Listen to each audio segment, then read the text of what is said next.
Say, what's cracking, YouTube? It's your boy 16 to life, and I'm back like I'm on a pro violation. Yard down! Now, for those of y'all that's new to my page, in 1994, I got arrested. I was eventually sentenced to 16 years plus life. I ended up doing 24 years straight in the California prison system. During that time, I accumulated some good stories, and I'm going to give y'all a story today. So, let's hop right into it.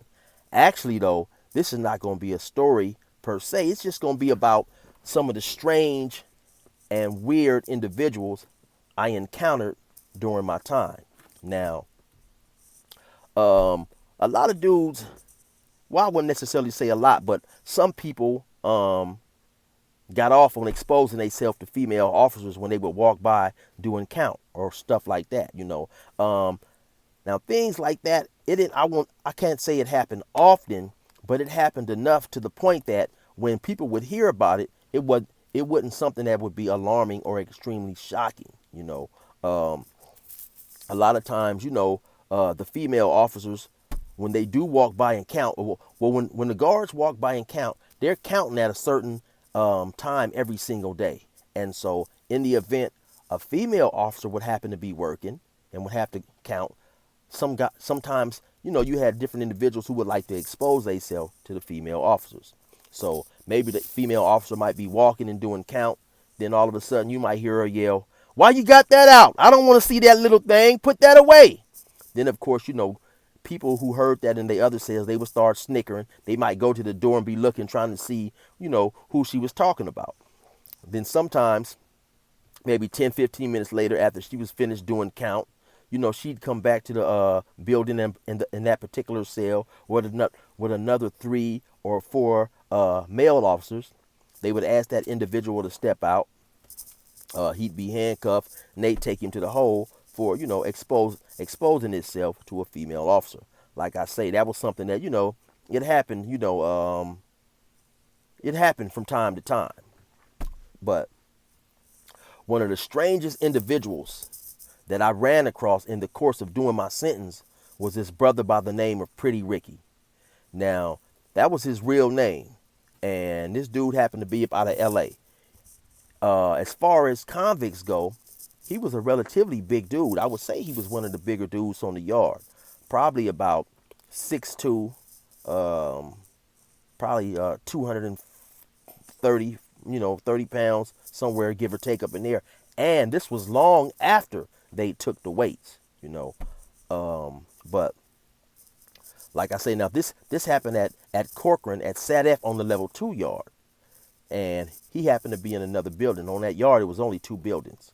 But his thing was, this dude had a foot fetish, and he was a homosexual. He liked the company of other men. So one of the things that he would love to do is he would pay individuals to walk on his bread.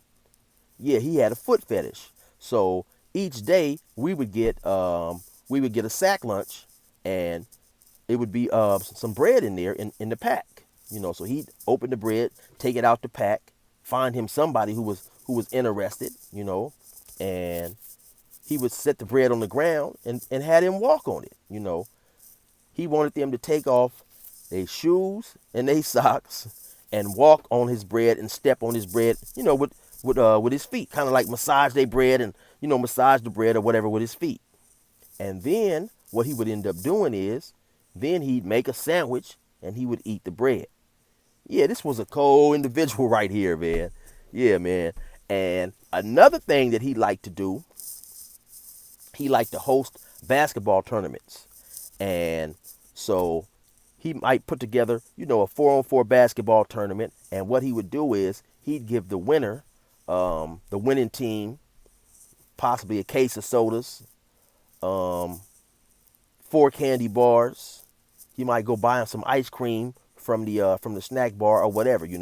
Whatever the prize was, he'd have that on the flyer so they knew the prize. And I believe what his thing was, he would like to get these young individuals to come out and play basketball and take their shirt off and this and that. And he enjoyed watching these dudes. Now, I know a lot of you guys is thinking, man, that why would a person do this? But you got to keep in mind that when a person is locked up, and incarcerated, I'm talking about for the dudes participating in the basketball game.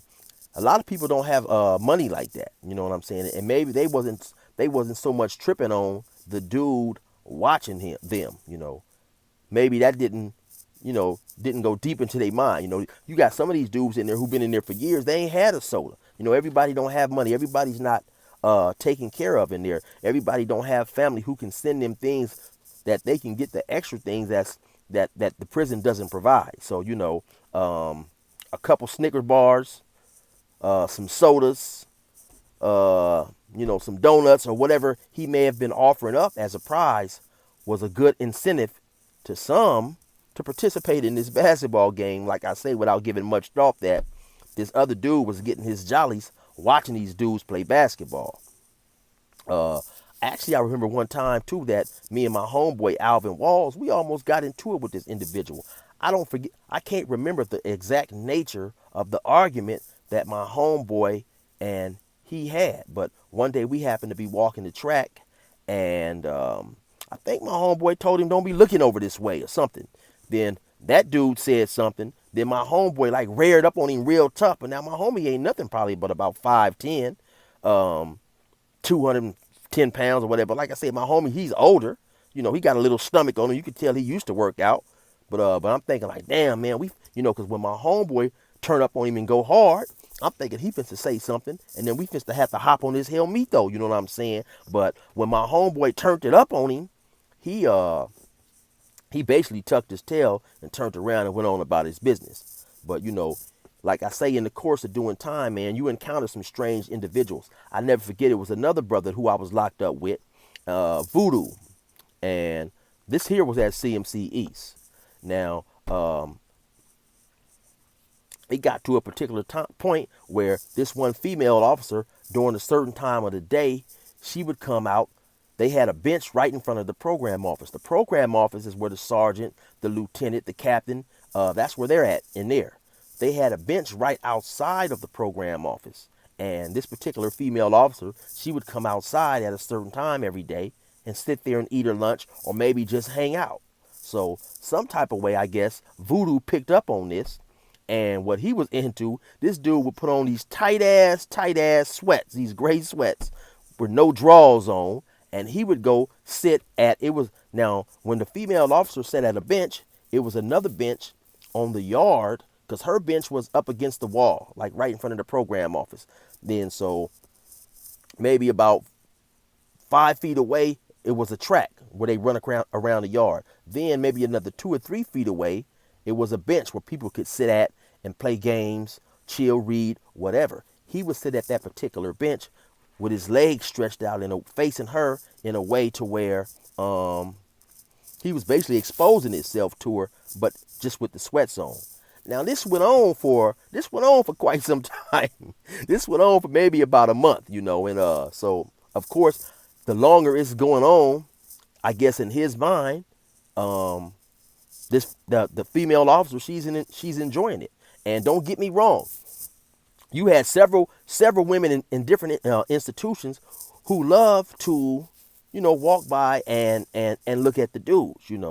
Some females got a reputation for wanting to walk past and staring in a dude's room while he was maybe possibly using the bathroom or whatever. And so some females, dudes would do this too, and they never say nothing.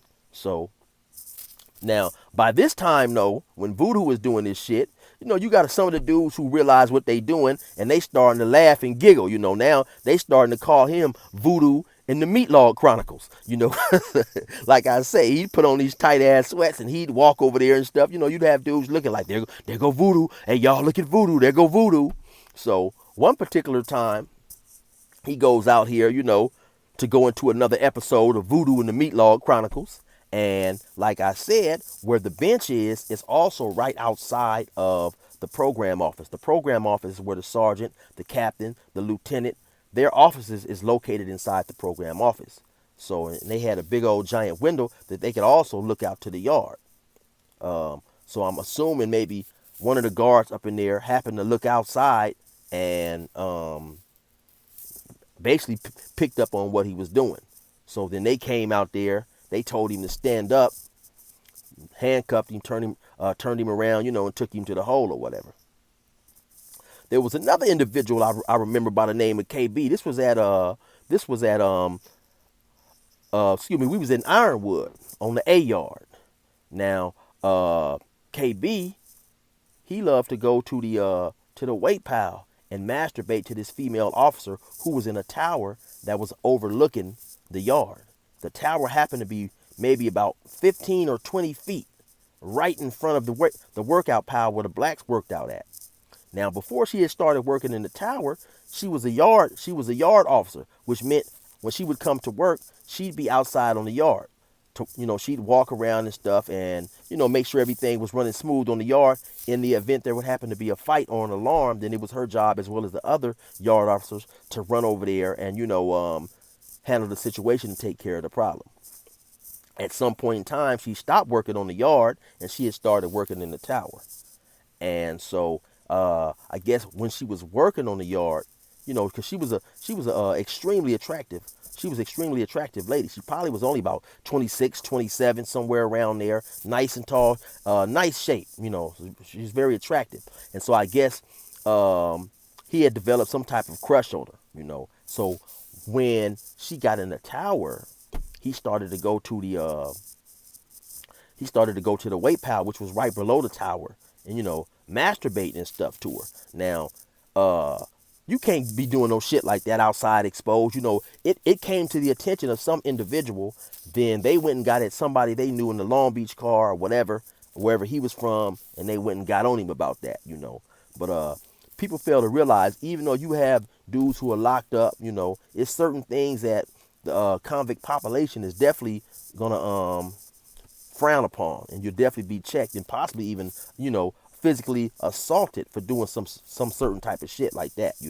So you guys got to make sure, man, if you ever come to prison, with certain shit you just can't do, regardless of the fact that you're incarcerated. So that was my story today, man, about some strange individuals that I ran across.